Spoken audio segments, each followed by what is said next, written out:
Ჩვენი ცხოვრება თქვენის და ჩემის და ბავშვებისაც რა თქმა უნდა სულ სირთულებითაა სავსე. ეს სირთულები უნდა გვიყვარდეს სიზნელეები.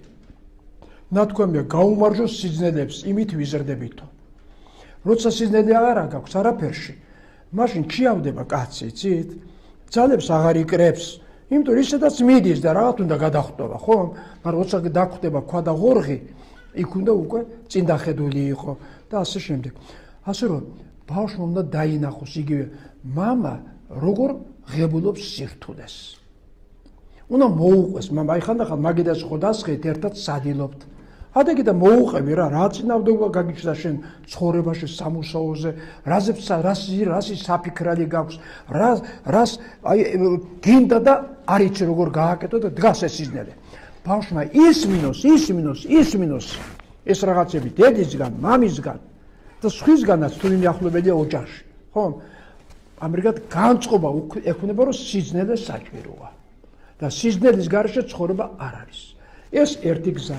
მეორე ხო გადავლახეთ სიზნელე ჩვენ.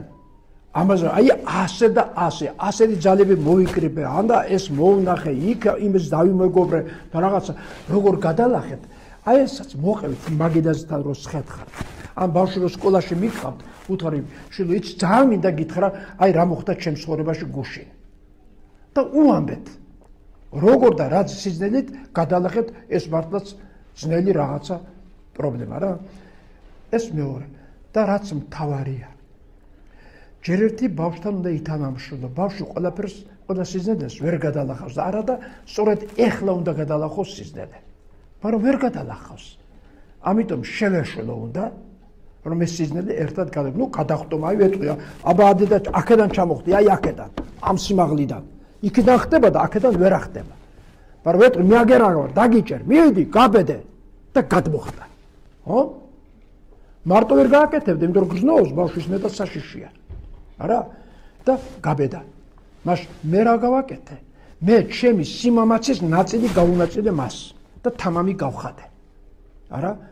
აი ასე როცა გაათამამებ და დარწმუნდება რომ თურმე შემძლებია, მაშინ შეიძლება დამოუკიდებლად საქმის გაკეთება. ისე დამოუკიდებლად ვერ გააკეთებ, წადი შენ ვერ გააკეთეო და გზა არ იცის როგორ. გამბედაობა არ ახვევნის კიდევ. ამისთვის არა, ამიტომ ასწავლე ეს გამბედაობა ბავშვს.